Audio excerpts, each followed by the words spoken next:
अरविंद केजरीवाल अब 1 अप्रैल तक ईडी की कस्टडी में रहेंगे। आज यानी 28 मार्च को उनकी ईडी की कस्टडी खत्म हो रही थी। इसी मामले पर आज दिल्ली के राउज एवेन्यू कोर्ट में सुनवाई भी चल रही थी। सुनवाई के दौरान आज केजरीवाल खुद ही अपने वकील बन गए। उन्होंने खुद कोर्ट रूम के अंदर जिरह की। क्या क्या बात हुई, इस पर विस्तार से बात करेंगे। मेरे साथी अभिनव भी है, जिन्होंने पॉइंट दर पॉइंट एक एक बात को नोट कर रखा है। कोर्ट रूम में उनकी पत्नी सुनीता केजरीवाल, पार्टी के जो 2 नेता हैं, बड़े नेता हैं इस वक्त पर, सबसे बड़ा चेहरा है आतिशी और सौरभ भारद्वाज, ये दोनों मौजूद थे। और बाकी केजरीवाल की तरफ से वही वकील थे जो राउज एवेन्यू कोर्ट में पिछले 2-3 सुनवाई से वहाँ पर मौजूद हैं। रमेश गुप्ता जी। आज सिंघवी जी नहीं आए थे। सिंघवी ने अपनी दलीलें कल दिल्ली हाई कोर्ट में रखी। आज रमेश गुप्ता पेश हुए केजरीवाल की तरफ से। ईडी के जाने माने जानकार एसबी राजू थे और उनके साथ ईडी के काउंसिल हुसैन जी थे, जोएब हुसैन। अब तुम्हारे दर्शक ये नाम याद कर चुके होंगे, हमने इतनी बार बता दिया है। आज मज़ेदार चीज़ ये थी कोर्ट में कि आज वकील जो है वकालत नहीं कर रहे थे। केजरीवाल जी ने कहा कि हम खुद अपनी पैरवी करेंगे। और जब ये सब शुरुआत हुई तो जस्टिस कावेरी बावेजा, पीएमएलए की जो स्पेशल कोर्ट है राउज एवेन्यू कोर्ट, उसमें सुनवाई की शुरुआत हुई क्योंकि कस्टडी पूरी हो गई थी। तो आज ईडी 1 हफ्ते की कस्टडी लेने पहुंची हुई थी कि हमको और कस्टडी चाहिए। ये भाई साहब जो है ये सब कुछ बता नहीं रहे हैं, इनसे हमको और जानना है। इस दलील जवाब ही नहीं दे रहे हैं। हाँ, मतलब जवाब नहीं दे रहे हैं। फिर जो है एसजी राजू ने ये तर रखा कि हमें इसलिए इनकी कस्टडी चाहिए कि हमें और लोगों से इनका आमना सामना कराना है। और जो समन इश्यूज़ हुए हैं पंजाब और गोवा और इन सब जगहों पे तमाम जो रैकेट है इसको पकड़ना है, इस तरीके की बातें। और गोवा में पीछे बीते दिनों जो है जो आम आदमी पार्टी के प्रत्याशी थे उनके यहाँ भी छापा पड़ा था। तो फिर जो है केजरीवाल जी ने खुद ही कहा कि मैं जो है पहले गुप्ता जी ने बोला कि केजरीवाल जी एड्रेस करना चाहते हैं कोर्ट को एज अ पर्सन, मतलब कोर्ट में अपना पक्ष रखना चाहते हैं। तो केजरीवाल ने जो पहला पॉइंट कहा, बोला ये केस 2 साल पहले से चल रहा है। अगस्त 2022 को सीबीआई का केस फाइल हुआ था। फाइल फिर ईसीआईआर फाइल हुई थी। जैसे एफआईआर होती है वैसे ईडी के केस में पुलिस एफआईआर करती है, ईडी ईसीआईआर करती है। मुझे गिरफ्तार किया है, ना मुझे किसी कोर्ट ने दोषी करार दिया है और ना ही आरोप तय हुए हैं। तो ईडी की तरफ से कहा गया ईडी लगभग 25,000 पेज फाइल कर चुकी है और बहुत विटनेस को ला चुकी है, ये अभी केजरीवाल कह रहे थे। तो कोर्ट ने ये पूछा केजरीवाल से, आप ये रिटर्न में दे सकते हैं, लिख के देंगे? मैं इसको मतलब जो जज कावेरी बावेजा उन्होंने कहा कि मैं इसको रिकॉर्ड पे रखूँगी। तो केजरीवाल ने कहा कि पहले मुझे बोल लेने दीजिए। तो केजरीवाल फिर आगे कहा कि मैं मतलब वो कहे कि भाई बोलने, मेरी दलील पूरी करने दीजिए। तो मेरे घर पर ढेरों मंत्री आते हैं, ठीक है, और वो आपस में खुसुर-फुसुर करते हैं, डॉक्यूमेंट देते हैं। क्या ये स्टेटमेंट एक सिटिंग सीएम को अरेस्ट करने के लिए सफिशिएंट है? तो जो एसजी राजू हैं वो ऑब्जेक्ट करते हैं। अब यहाँ जो कोर्ट का सबसे एक तरीके से थोड़ा सा फनी मोमेंट आता है, तो वो एसजी राजू जो ईडी के वकील, उनको केजरीवाल जी कहते हैं कि राजू जी मैं आपका आशीर्वाद चाहता हूँ, मुझे बोलने दे दीजिए प्लीज़ मुझे बोलने दीजिए। तो कोर्ट ने कहा कि मैं फिर इसमें जो जज बावेजा है उन्होंने कहा कि नहीं मैं 5 मिनट सिर्फ बोलने दूंगी आपको, 5 मिनट से ज़्यादा नहीं बोलने दूंगी। तो फिर केजरीवाल ने बोलना शुरू किया, ये स्टेटमेंट हो रहा है, जब तक वो एमएसआर मेरे खिलाफ स्टेटमेंट नहीं दे रहे हैं, इसका मतलब ये इनका कहना जो सिंघवी जी ने आरोप लगाया कि भाई आप गवाह को पकड़ते हो तब तक उसको रगड़ते हो जब तक वो किसी का नाम नहीं ले लेता, फिर जब वो नाम ले लेता है, जैसे मान लीजिए कि मनीष सिसोदिया का नाम लिया तो फिर वो गवाह जमानत पा जाता है, फिर कोई गवाह होता है उसको फिर पकड़ के रगड़ते हो आप, फिर वो जो है किसी का नाम लेता है, संजय सिंह का नाम आता है, फिर उसके पीठ में दर्द होता है, फिर उसको जमानत मिल जाती। कोई केजरीवाल का नाम लेता है, फिर उसको गिरफ्तारी हो जाती। तो ये बातें हैं कि इनका कुल मिला के कहना था कि कोई किसी का नाम ले लेगा तो आप गिरफ्तार कर लेंगे क्या, कि भाई कोई गवाह आपने पकड़ा। अच्छा, एक सवाल ये भी है यहाँ पे बनता है जो एज ए जर्नलिस्ट हमें पूछना चाहिए कि भाई पुलिस को अगर जो आरोपी है वो गवाही दे रहा है तो पुलिस को दी गई गवाही कोर्ट में मान्य नहीं होती। लेकिन ईडी के केस में ऐसा क्यों होता है, ये भी एक अपने आप में सवाल है कि ईडी को अगर कोई गवाही देता है तो वो कोर्ट में मान्य होती है, मतलब जो मान्य होती है या नहीं होती, मैं उतना लीगल जानकार नहीं हूँ, लेकिन अगर मान्य नहीं होती तो इतने बड़े पैमाने पे गिरफ्तारियां सिर्फ गवाहियों पर नहीं होती।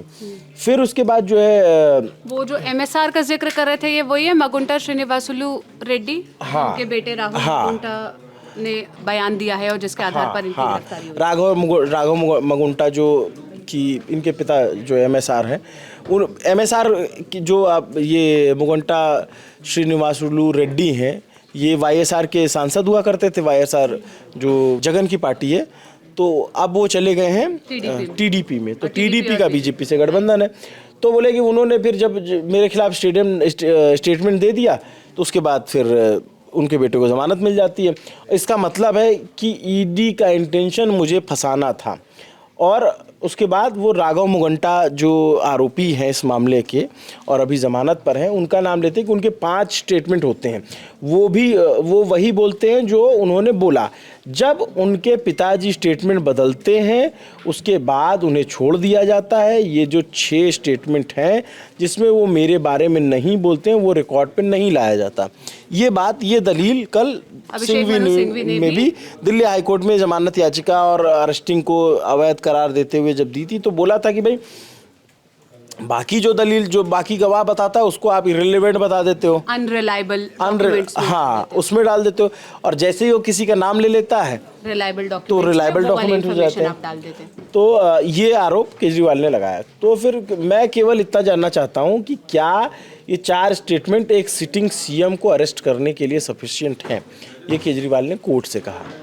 फिर अब कोर्ट केजरीवाल को सुने जा रहा है, वहाँ पे उनके समर्थक वकील हैं, उनके समर्थक लोग भी हैं और ईडी की तरफ से 1 लाख पेज जो ईडी के दफ्तर में है हमारे फेवर में, वो रिकॉर्ड में नहीं लाया जाता। ये बार बार इस बात पे कह रहे हैं। फिर इस और ईडी का यहाँ पर ये कहना था कि हमारे पास सबूत हैं, केजरीवाल ने 100 करोड़ रुपए की रिश्वत ली है। ईडी ने ये भी कहा कि ये जो पैसे हैं इसको इलेक्शंस में केजरीवाल ने यूज़ किया। मतलब ये सारे ईडी के तर्क थे। और केजरीवाल का तर्क था कि ED is to crush the Aam Aadmi party, मतलब उनका intention, motive of ED is to crush Aam Aadmi party, ये ऐसा केजरीवाल ने आरोप लगाया। और फिर वो सुप्रीम कोर्ट के जजमेंट को रेफर करते हुए कहते हैं कि भाई ये जो 100 करोड़ बोल रहे हैं वो असल में ये कहीं नहीं है। ये असली शराब घोटाला शुरू होता है ईडी के इन्वेस्टिगेशन के बाद। अब आगे और गंभीर आरोप लगाते हैं। केजरीवाल ने कहा कि शरद रेड्डी एक गवाह हैं, उन जिनको पीठ दर्द वाले जिनको ज़मानत मिली थी, कि इन्होंने 55 करोड़ डोनेट किया बीजेपी को और मेरे पास सबूत है कि ये रैकेट चल रहा है। Money trail is established. He donate 50 crore to BJP after being arrested, मतलब अरबिंदो फार्मा के जरिए। और जिस दिन ईडी हमें रिमांड पर और फिर एक जो महत्वपूर्ण बात बोली कि फिर यहाँ पे केजरीवाल ऐसे अड़े हुए नज़र आए कि ठीक है हमको जितना रखना रख लो। तो बोले कि ईडी जितना दिन रिमांड पे रखना चाहे रख सकती है, हमें कोई दिक्कत नहीं है। केजरीवाल ने बोला कि ईडी जितने दिन रखना चाहे रख सकती। फिर इस पर जो है जो रमेश गुप्ता उनके वकील हैं, उन्होंने कहा कि he saying he is not opposing remand on the ground that money trail is establish. ये उसे भी तो इन्वेस्टिगेट करें, मतलब जो बात वो कह रहे हैं उसको भी ये इन्वेस्टिगेट करें। जो 7 रेड्डी जो इलेक्टोरल बॉन्ड जब आया और ये देखा कि अरबिंदो फार्मा ने इलेक्टोरल बॉन्ड के जरिए बीजेपी को इतना डोनेशन दिया है, वो इसे ही establish on paper on record register करने और उस पर भी बात करने के लिए कह रहे हैं। यहाँ पे एक चीज़ और है कि वो फिर इस पे बातचीत तो होने लग जाती है और राजू कहते हैं he doesn't get extortion if he is CM.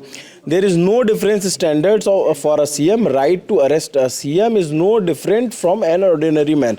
उन्होंने कहा कि ये बातें बिल्कुल उस तरीके की कि आम आदमी को नहीं गिरफ्तार कर सकते, जैसे आम आदमी है वैसे ही सीएम है, मतलब कोई उनको प्रिविलेज नहीं हासिल है। अगर गलती हुई है तो इस तरीके से गिरफ्तारी हो सकती है अरविंद केजरीवाल के लिए। और ये बात बार बार ईडी के वकील की तरफ से कही गई कि he is person of in charge, मतलब वो आम आदमी पार्टी के इंचार्ज हैं। तो आम आदमी पार्टी ने ब्राइब लिया है, उसका इस्तेमाल गोवा के इलेक्शन में हुआ है।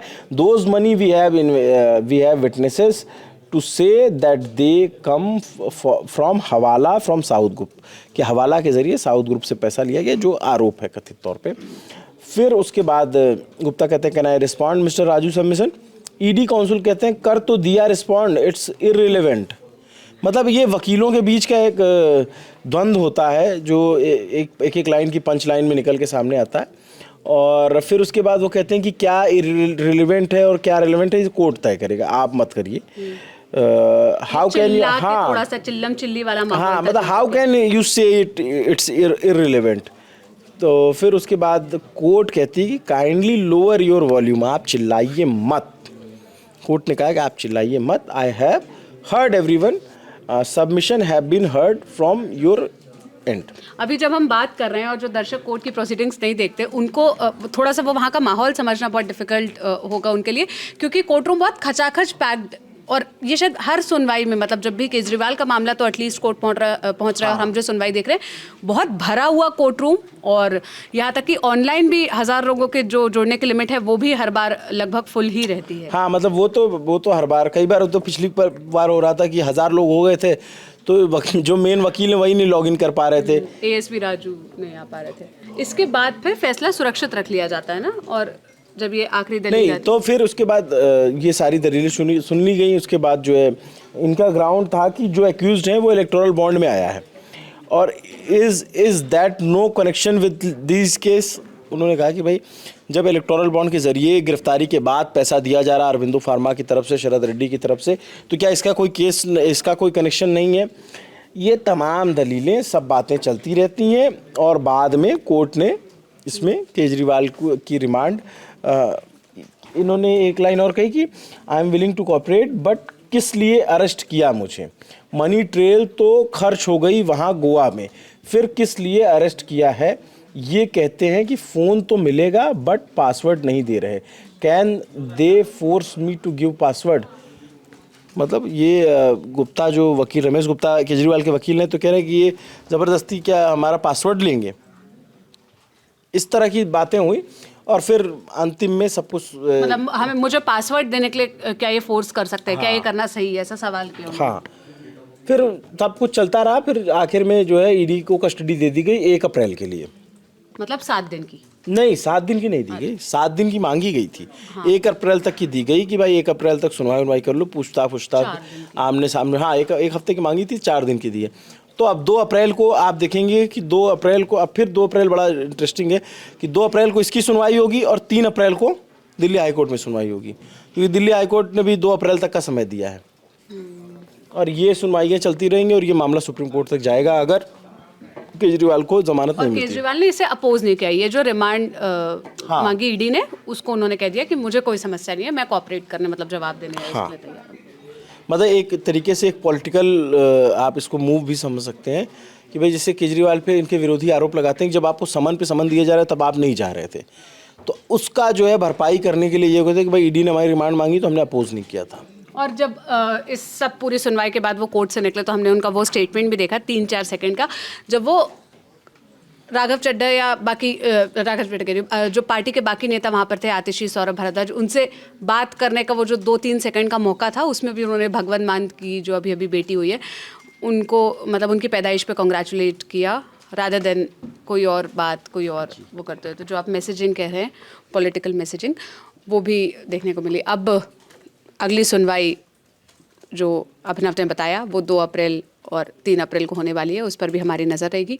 जो भी अपडेट आएंगे हम आप तक ज़रूर पहुंचाएंगे। बाकी इस बातचीत में और कोर्ट रूम के अंदर आज जो केजरीवाल ने कहा, जो मेन पॉइंट्स निकल कर आए, उस पर आप क्या राय रखते हैं, क्या कहना चाहते हैं, हमें कमेंट बॉक्स में बताइएगा। कैमरे के पीछे मेरे साथी प्रशांत हैं, मैं सोनल हूँ। ललन टॉप देखते रहिए। शुक्रिया।